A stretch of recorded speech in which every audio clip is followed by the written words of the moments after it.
2023번째 성탄절을 기다리는 대림절 첫째 주일 아침입니다. 우리 오신 분들에게 항상 이 절기 때 제가 이렇게 인사합니다.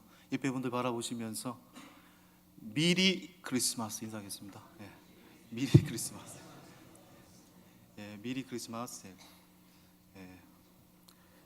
전혀 감격이 없으셔가지고 여러분, 크리스마스 시즌이 되면은 믿지 않는 사람이 오히려 더 들떠 있는 것 같아요. 왜냐하면 저는 이제 아버지가 안 믿는 분이셨기 때문에 안 믿으셨을 때 항상 크리스마스 전날에 전화를 친구들한테 걸어가지고 오늘 크리스마스 전날이니까 한잔 하자. 늘 그렇게 얘기하셨어요. 한잔 하자. 물론 뭐 한 잔도 술이니까 술주자니까 주님과 함께 밤을 보내자 이런 의미 있겠죠. 아무튼 믿지 않는 사람들도 크리스마스 시즌이 되면 더 들떠 있습니다. 그래서 사실은 오늘날의 크리스마스 시즌은 예수님의 오심이라는 해석보다는 믿지 않는 사람들에게는 연말 할리데이라는 개념으로 해석하는 경우가 더 많습니다. 여러분, 예수님의 오심, 이 성탄절은 많은 사람들에게 성탄절을 시작하게 하는 그런 행동이 있죠. 성탄절 시즌이 되면 맨 먼저 상점마다 가게마다 무엇을 설치합니까? 성탄 트리를 설치하잖아요. 성탄 트리의 의미는 제가 몇 번 전에도 말씀을 드렸습니다만은 어둠 속의 불빛이죠. 어둠 속의 불빛이라는 것은 바로 기독교적인 의미에서 그걸 받아들인 것입니다. 다시 말해서 진정한 불빛은, 진정한 희망은 안에서부터가 아니라 바깥에서부터 온다라는 것을 의미하는 것이죠. 또 성탄 시즌이 되면은 우리는 또 선물 같은 걸 많이 교환을 합니다. 과거에도 우리가 성탄절 교회에서 청년부 시절, 중고등부 시절에 뭐 합니까? 선물 교환 같은 거 하잖아요. 그 작년인가 제가 그 순모임 때, 우리 젊은 순모임 때 선물 교환 이렇게 했는데 참 재미있더라고요. 그러니까 선물을 주고받는 거. 저도 항상 고민했던 것 같아요. 올해 선물은 뭘 줘야 되나. 제가 뭘 많이 했냐면은 부피는 커야 되는데 돈은 없고 뭐 있습니까? 라면 한 박스. 굉장히 좋더라고요. 근데 받는 분이 형제면 괜찮은데 자매면 굉장히 실망을 하더라고요. 삼양라면 한 박스. 얼마나 실망하는 모습이 있는지 제가 기억이 납니다. 여러분, 선물을 교환한다는 건 뭡니까? 예수님이 이 땅에 무엇으로 오셨습니까? 하나님이신데 인간으로 오셨다. 인간을 구원하기 위해. 예수님 그 자체가 우리를 향한 선물이잖아요. 그러니까 이 성탄 시즌이 되면 우리는 서로가 서로에게 선물을 주는 존재가 됩니다. 물론 이런 의미도 굉장히 중요하지만 여러분, 성탄의 또 진정한 의미는 무엇일까요? 예수님이 빛으로 이 땅에 오셨다라고 표현을 많이 하잖아요. 빛이신 예수님, 무슨 얘기입니까? 우리는 영적으로 도대체 무지하기 때문에 앞길을 모르는 영적인 맹인이라는 것을 의미하는 거잖아요. 주님의 빛이 아니고서는 앞길을 알 수 없는 존재라는 겁니다. 또한 예수님이 하나님이신데 예수님 인간으로 오셨다. 무슨 얘기입니까? 이 방식이 아니고서는 도덕적으로 타락한 인간을 구원할 수 있는 방법이, 용서하는 방법이 없다라는 것을 말하는 것이겠죠. 이사야서의 말씀은 예수님이 태어나시기 전 정확하게 700년 전에 예언된 말씀입니다. 그리고 이사야서 11장 1절에서 우리는 바로 700년 전에 이미 메시아에 대한 예언이 있었으며 또 그 예언이 700년 후에 정확하게 성취되었다라는 것을 알게 되죠. 11장 1절을 다시 한번 볼까요? 시작. 이새의 줄기에서 한 싹이 나며 그 뿌리에서 한 가지가 나서 결실할 것이요. 여러분, 이새의 아들이 누구입니까? 다윗입니다. 다윗은 왕족 출신이 아니고 이새는 보잘것없었던 그 시대의 목자였습니다. 바로 목자의 아들 다윗이 이스라엘의 제2대 왕이 되었습니다. 이 엄청난 일 아닙니까? 그런데 그 다윗의 계보 속에서 한 싹, 한 가지, 다윗보다 더 위대한 메시아가 나올 것이라는 말씀이 오늘의 예언 아니겠습니까? 그러니까 보잘것없는 집안에서 다윗이 나왔고 그 다윗의 집안 속에서 메시아가 탄생한다. 바로 하나님의 역사는 평범한 자리에서 시작되고 있다라는 것을 얘기하는 것입니다. 여러분, 실제로 예수님은 이 땅에 오셨을 때 보잘것없는 삶의 자리에서 시작하셨잖아요. 예수님이 오셨을 때 그 누구도 예수님을 맞이할 준비를 하지 못했습니다. 알다시피 마리아와 요셉이 호적 신고를 하러 베들레헴으로 갔을 때 베들레헴에 만삭이 된 마리아에게 신호가 왔잖아요. 아이를 낳아야 되는데, 예수를 낳아야 되는데 낳을 공간이 없었습니다. 방마다 문을 두드렸지만, 집마다 문을 두드렸지만 예수님을 맞이할 방은 베들레헴 그 어느 곳에도 존재하지 않았습니다. 결국은 어디로 가서 아이를 낳습니까? 바로 베들레헴 말구유, 말밥통에 예수님이 태어나신 것입니다. 그리고 예수님의 그 자라는 환경도 어떤 곳이었습니까? 나사렛, 이스라엘 사회에서 가장 이름 없는 지명의 장소, 나사렛에서 예수님은 자라셨습니다. 그래서 예수님을 나사렛 예수라고 부르지 않습니까? 그런데 나중에 요한복음 1장에 보면은 예수가 메시아다라는 소문이 났을 때 많은 사람들이 뭐라고 얘기를 했습니까? 아니다, 나사렛에서 어떻게 선한 것이 날 수가 있느냐, 어떻게 나사렛과 같은 보잘것없는 고장에서 메시아가 탄생할 수 있느냐, 의구심을 뿜었잖아요. 그렇게 예수님의 시작은 볼품없고 거절과 천대 속에서 시작하셨습니다. 여러분, 예수님이 이 땅에 오신 모습은 비천하고 초라하기까지 합니다. 그분은 가난한 자, 배고픈 자, 애통한 자로 이 시대의 시작을 알리셨잖아요. 그렇다면 왜 하나님은 궁궐이 아니라 초라한 마구간에서 예수님의 오심을 시작하게 만드셨을까요? 왜 궁궐이 아니라 왜 베들레헴 마구간이었을까요? 이건 중요한 의미가 있는 거죠. 다 알다시피 모든 이들의 구세주로 오셨다라는 것을 말하려고 하는 것이기도 하고, 또 두 번째 의미는 하나님은 이 세상의 가치를 전복시키기를 원했다는 것입니다. 이 세상의 가치관을 전복시키고 뒤집으시려고 하는 하나님의 마음 때문이었습니다. 여러분, 하나님은 어떤 사람을 싫어하실까요? 교만한 사람을 싫어하십니다. 이 세상의 가치는 교만이잖아요. 이 세상의 가치는 무조건 높은 것이잖아요. 탐욕이잖아요. 그러니까 하나님이 싫어하시는 것은 교만한 사람들입니다. 하나님이 싫어하는 사람들은 무자비한 사람들입니다. 사람을 홀대하고 연약한 자를 짓밟는 사람을 하나님은 싫어하시죠. 또 하나님은 탐욕이 가득한 사람을 싫어하십니다. 탐심은 우상 숭배라고 했습니다. 그래서 하나님은 그런 자들에 대한 심판으로 가장 겸손하고 긍휼이 많은 예수 그리스도를 가장 가난한 모습으로 이 땅에 오게 하신 것입니다. 요즘에 이제 리더십을 이야기할 때, 예전에는 강력한 리더십을 이야기를 많이 했습니다. 그런데 성경에서 말하고 있는 리더십은 서번트 리더십이죠.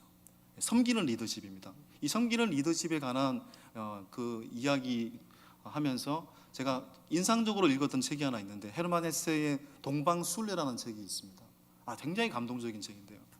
이 동방순례라는 책은 이 헤르만 헤세라는 사람이 1876년 이후에 태생했던 사람 아니었습니까? 아마도 그 배경이 1차 세계대전 이후라고 보여집니다. 세계대전 이후에 많은 사람들이 영적으로 피폐하고 있었을 때 순례를 통해서 영적으로 회복하기를 원했습니다. 그래서 많은 사람들이 동방을 향해서 순례의 길을 떠났죠. 여러분, 성지순례라는 것이 오늘날 같이 비행기를 타고 배를 타고 여러분 차를 타고 가는 게 순례가 아니죠. 그 당시로는 당연히 도보로 순례의 길을 걸어갔으니까 얼마나 힘들었겠어요. 덥고 추울 때는 얼마나 걷기가 힘들었겠어요. 잠잘 곳도 마땅하지 않았을 겁니다. 그렇게 많은 사람들이 순례의 길을 떠났는데 여기저기에서 불평불만 소리가 들립니다. 먹을 것도 편치 않고, 또 잠잘 곳도 편치 않고. 그런데 그 책에 보면은 그 불편한 순례의 길에 도움을 주는 한 사람이 등장합니다. 바로 하인 레오라는 사람이었습니다. 이 하인 레오는 허드렛 일을 하면서 순례자들의 길을 보호했습니다.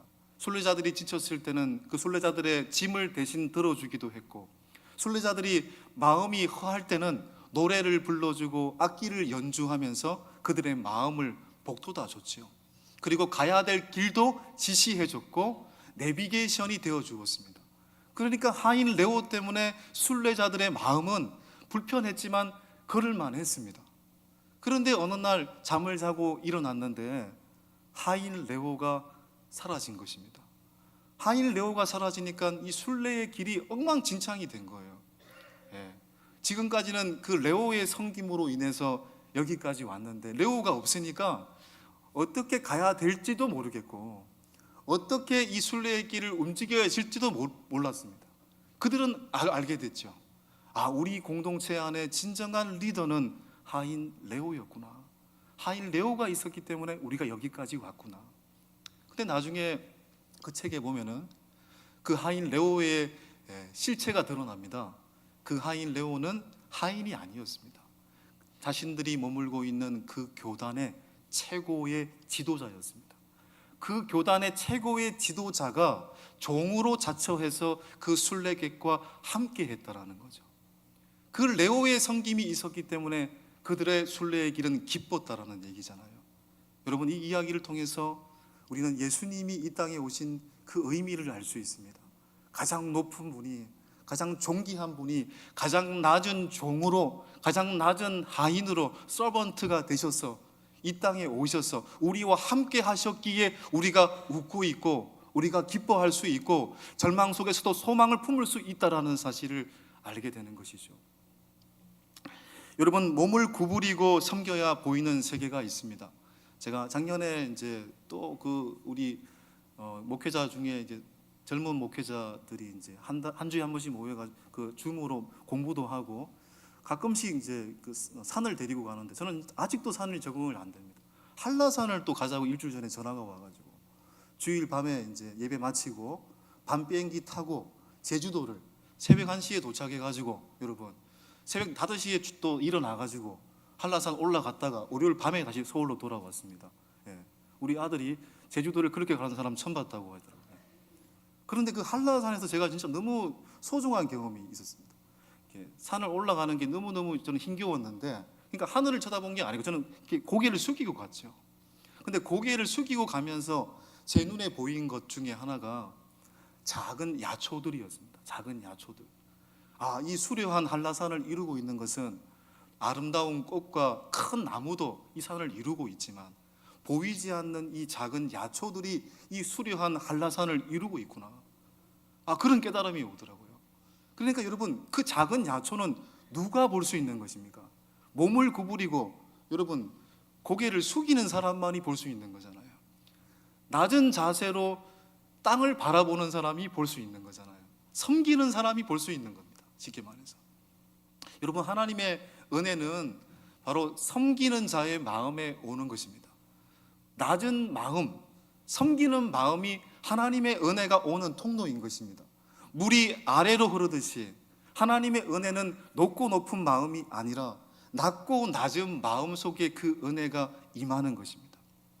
여러분, 우리가 보통 그런 말들 하지 않습니까? 저도 이제 그 첫 번째 사역 20년 전에 사역을 하고 나서 이제 중고등부 학생이 편지를 썼어요. 아직도 제가 가지고 있거든요. 그런 건 제가 뭐 죽을 때까지 가지고 있는 스타일인데 한 학생이 저한테 이렇게 얘기했습니다.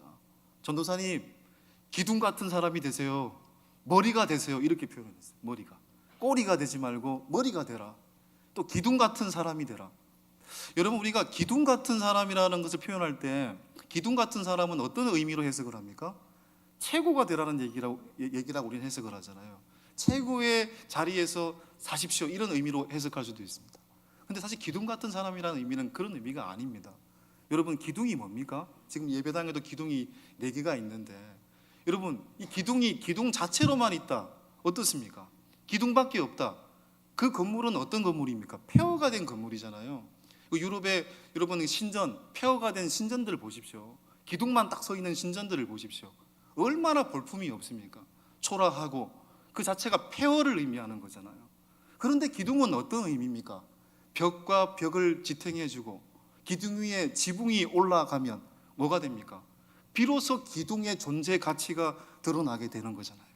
그런 의미에서 기둥은 기둥 같은 사람이라는 것은 어떤 사람을 의미하는 것입니까? 바로 받쳐주는 사람입니다. 이웃에게 힘을 주는 사람입니다. 이웃을 세워주는 사람입니다. 슬퍼하고 있는 사람의 눈물을 닦아주는 사람입니다. 바로 그런 사람이 기둥 같은 사람이고, 결국 기둥 같은 사람이라 섬기는 사람이라는 것을 의미하는 것이죠. 예수님이 이 땅에 기둥 같은 존재로 이곳에 오셨잖아요. 섬기는 존재로 이곳에 오셨잖아요. 그래서 우리에게 버텨라고, 우리를 세워주고 우리의 눈물을 닦아주고, 그렇게 예수님이 우리 가운데 존재하고 계시잖아요. 그런 의미에서 우리 또한 예수님처럼 기둥 같은 사람이 되고 섬기는 사람이 되어 그 누군가의 눈물을 닦아주고 이웃의 아픔을 달래주고 그들을 세워주는 사람이 되어야 된다는 것입니다. 그런 자에게 주님의 은혜가 임하는 거죠. 여러분, 예수님의 오심은 또 다른 차원이 있다고 생각합니다. 오늘 본문을 보면서 기둥 같은 존재로, 섬기는 존재로 하나님이신데 인간으로 오셨습니다. 예수님의 오심에는 오늘 본문을 보자면 두 가지 의미가 있다고 생각합니다. 첫째는 교만한 자들을 향한 하나님의 심판입니다. 한번 띄워주시겠습니까? 첫째, 하나님이 이 세상의 가치관을 비웃는 것입니다. 예수님이 왔다라는 이 자체가, 하나님은 이 세상의 교만을 비웃고 있다는 겁니다. 이 세상의 가치관을 비웃고 있다는 의미인 것입니다. 여러분, 예수님이 이 땅에 태어나셨을 때 많은 사람들이 환영하지 않았잖아요. 최고의 권력자였던 갈릴리의 헤롯은, 그 당시 헤롯 대왕이죠. 태어나셨을 때 헤롯 대왕은 예수님을 죽이려고 했습니다. 예수님 한 명 찾고자 많은 남아들을 학살했습니다. 또한 그 시대의 율법의 통달자였던 바리새인과 서기관들은 예수를 메시아로 보지 않았기 때문에 예수를 거들떠 보지도 않았습니다. 그들은 너무너무 교만한 사람들이었거든요. 여러분, 하나님의 말씀은 교만한 자들에게 임할 수가 없습니다. 여러분, 예수님께서 태어나시기 전 6개월 전에 먼저 이 땅에 왔던 사람이 누구였습니까? 바로 누구죠? 세례 요한이잖아요. 세례 요한이 예수님보다 6개월 먼저 와서 예수님의 오는 길을 예비한 사람이잖아요. 그 세례 요한 시절에 이 유대와 갈릴리를 다스렸던 수많은 권력자들이 있습니다. 그 권력자들을 모아놓고 있는 성경 구절이 하나 있는데, 자, 누가복음 3장 1절 2절을 한번 볼까요? 누가복음 3장 1절 2절 한번 읽어보겠습니다. 시작. 디베료 황제가 통치한 지 15해 곧 본디오 빌라도가 유대의 총독으로, 헤롯이 갈릴리의 분봉왕으로, 그 동생 빌립이 이두레와 드라고네 지방의 분봉왕으로, 루사니아가 아빌레네의 분봉왕으로, 안나스와 가야바가 대제사장으로 있을 때에 하나님의 말씀이 빈들에서 사가랴의 아들 요한에게 임한지라. 다시 1절 한번 띄워주시겠습니까? 예수님이 오시기 전에 유대와 갈릴리를 다스렸던 통치자, 첫 번째 디베로죠. 디베로는 로마 황제, 제2대 황제죠. 제1대 황제가 옥타비아누스, 성경에는 가이사 아구스토로 되어 있는데 그 황제에 이어서 티베리우스라고 표기하고 있지 않습니까? 성경에는 디베로, 제2대 황제로서 그 시대의 최고의 권력자였죠. 그리고 본디오 빌라도가 등장합니다. 총독 빌라도는 디베료 AD 26년 시절에 임명을 받은 유대 총독으로서 바로 로마에게 바쳐지는 세금을 징수하는 책임자고, 유다의 모든 판결을 책임지고 있는 그러한 최종 판결자죠. 유대의 최고의 최종 판결자가 빌라도입니다. 그리고 그 다음에 등장하는 권력자가 헤롯이죠. 헤롯이 갈릴리의 분봉왕으로 되어 있습니다. 헤롯은 많은 헤롯이 있는데요, 예수님이 태어났을 때 헤롯은 어떤 헤롯일까요? 헤롯 대왕입니다. 그 헤롯 대왕에게는 3명의 아들이 있습니다. 첫째 아들은 헤롯 아켈라오, 두 번째 아들이 헤롯 안티파스, 세 번째 아들이 헤롯 빌립입니다. 자, 계속 띄워주십시오. 바로 여기 등장하는 헤롯은, 갈릴리 분봉왕의 헤롯은 헤롯 안티파스를 의미하는 것입니다. 바로 세례 요한을 죽인 자이기도 하고요, 바로 이 헤롯 안티파스가 갈릴리의 분봉왕으로 그 시대를 호령하고 있었습니다. 또 그 다음에 등장하고 있는 빌립이라는 사람이 있죠. 이 빌립도 헤롯 빌립입니다. 조금 전에 말했듯이 헤롯 대왕의 아들이자 헤롯 안티파스의 동생입니다. 바로 갈릴리 동북부 지역, 그 넓은 지역을 통치하고 있었던 사람이었습니다. 그리고 이두레와 드라고노 지방의 분봉왕으로, 이두레라는 사람이 드라고노 지방을 분봉왕으로 있었던 시기에, 또 그 다음에 9절 2절에 보시면 루사니아가 아빌레네의 분봉왕으로, 루사니아라는 사람이 아빌레네의 분봉왕으로 있었고요, 그 다음에 그 다음 장면이 중요합니다. 안나스와 가야바 뭐로 있었다고요? 대제사장으로. 여러분, 대제사장은 몇 명이어야 됩니까? 한 명이어야 되잖아요. 그런데 왜 두 명일까요?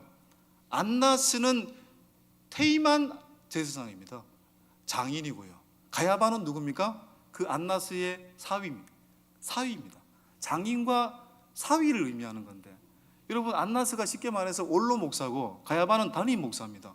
원로 목사는 목회 일선에서 물러났으니까 목회를 하지 않아야 되죠. 그런데 뒤에서 조정을 하고 있다는 거잖아요.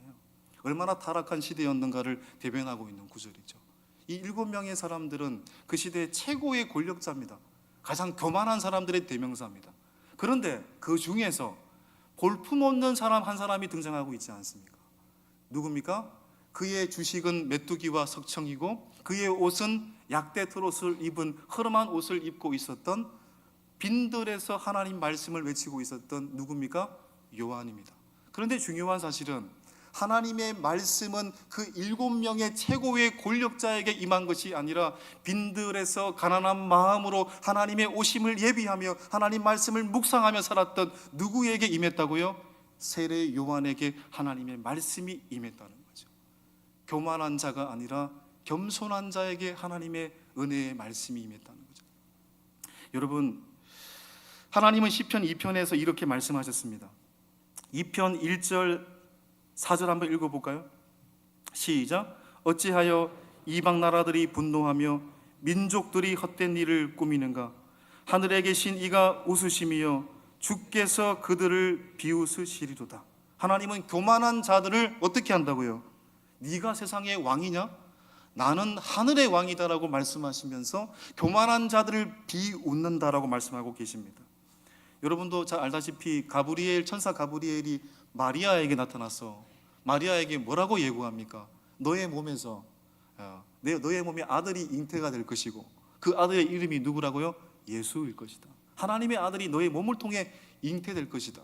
마리아는 믿을 수가 없었습니다. 그러나 하나님의 은혜를 받고 그는 알게 되었습니다. 자신의 몸에 잉태된 이 존재가 세상의 가치관을 뒤집으시려고 하시는 하나님의 뜻이라는 것을 알게 되었잖아요. 이것을 알고 난 뒤에 마리아가 하나님을 향해서 노래를 부르잖아요. 그게 바로 마리아의 찬가, 마리아의 노래입니다. 그는 이렇게 노래하고 있습니다. 누가복음 1장 48절에서 그의 여종의 비천함을 돌보셨습니다. 누가복음 1장 51절 53절 읽어보겠습니다. 시작. 그의 팔로 힘을 보이사 마음의 생각이 교만한 자들을 흩으셨고 권세 있는 자를 그 위에서 내리치셨으며 비천한 자를 높이셨고 줄이는 자를 좋은 것으로 배불리셨으며 부자는 빈손으로 보내셨도다. 기존의 질서는 인간의 교만과 자랑으로 이루어진 모든 것, 이것이 세상의 가치관이잖아요. 그러나 예수님은 이 세상에 오셔서 하나님은 예수를 이 땅에 보내심을 통해서 하나님은 그 모든 것을 뒤집어 놓기를 원하셨습니다. 자기를 뽐내고 자기를 자랑하는 교만한 자의 가치를 뒤집으시고 그들을 심판하기를 원하셨습니다. 그러니까 예수님의 이 땅에 오심은 교만한 자들을 향한 심판이요 교만한 자들을 향한 비웃음인 것입니다. 그래서 예수님을 가장 연약한 자로 이 땅에 오게 하신 것이죠. 가장 연약한 자를 통해서 세상을 구원했으니까 교만한 자들이 여러분 얼마나 황당하겠어요. 결국 하나님은 그걸 말씀하시는 겁니다. 예수의 오심을 통해 교만한 자를 내가 비웃는다. 그런데 예수님의 오심이 그것만 있는 것이 아닙니다. 하나님을 믿는 자들에게는 예수님의 오심이 어떤 의미일까요? 여러분, 이 99세가 된 아브라함을 하나님이 찾아오시지 않았습니까? 아브라함에게 찾아오셔가지고 뭐라고 말씀하십니까? 지금 24년을 기다렸어요. 사라의 몸에서 자식이 나올 거라고 약속했는데 자식이 안 나왔잖아요. 그러니까 24년 동안 아브라함은 인간적인 방법을 통해서 이 가문을 이어가려고 했습니다. 근데 99세가 되었을 때 하나님이 나타나셔서 아브라함아, 내년 이맘때쯤에 너의 아내의 몸을 통해서 자식을 낳게 될 것이다. 아브라함이 너무너무 말도 안 되는 소리를 들은 거잖아요. 아브라함이 뭐라고 했을까요? 창세기 17장 17절 시작. 아브라함이 엎드려 웃으며 마음속으로 이르되 100세 된 사람이 어찌 자식을 낳을까? 사라는 90세니 어찌 출산하리요? 하고, 내년에 내가 100세고 내 아내가 90세인데 이 나이에 무슨 자식을, 허허허 웃었습니다. 사라는 어땠을까요? 아브라함과 사라가 이렇게 대화를 나누고 있을 때, 하나님과 아브라함이 대화를 나누고 있을 때 사라는 장막 뒤에서 똑같이 비웃었습니다. 18장 창세기 12절 보면은요, 시작. 사라가 속으로 웃고 이르되 내가 노쇠하였고 내 주인도 늙었으니 내게 무슨 즐거움이 있으리요? 내가 이렇게 늙었는데 무슨 자식을. 사라도 속으로 비웃었습니다. 하나님이 나중에 나타나셔서 사라야 너 비웃었냐? 사실은 비웃은 거 맞죠? 근데 사라가 아닙니다. 여러분 결국 어떻게 됐습니까? 1년 후에 하나님은 사라를 통해서 자식을 낳게 하셨잖아요. 그 자식의 이름이 무엇입니까? 이삭이잖아요. 이삭의 뜻이 무엇입니까? 웃음이잖아요. 하나님은 그들의 비웃음을 웃음이라는 이삭으로 되바꾸어 주셨다는 거잖아요. 인간이 웃게 하는 웃음은 일시적인 웃음이지만 하나님께서 웃게 하실 때 우리는 진정으로 웃을 수 있는 거잖아요. 사라가 이삭을 낳고 나서 하나님께 이렇게 고백하지 않습니까? 창세기 21장 6절입니다. 사라가 이르되 하나님이 나를 웃게 하시니 듣는 자가 다 나와 함께 웃으리로다. 세상의 빈말의 위로에 너무 목숨을 걸지 마십시오. 사람들의 격려도 필요하고 사람들의 칭찬도 필요합니다. 세상의 것을 통해 웃는 일도 필요합니다. 그러나 그 웃음과 위로는 언젠가 지나갈 위로이고 웃음입니다. 하나님께서 우리를 웃게 하시는 것이 진정한 웃음이고 하나님께서 우리에게 주시는 위로가 진정한 위로인 줄 믿습니다. 여러분, 죽을 수밖에 없는 죄인이었는데 하나님께서 독생자 예수님을 이 땅에 보내주셔서 우리에게 진정한 웃음을 선물해 주신 거잖아요.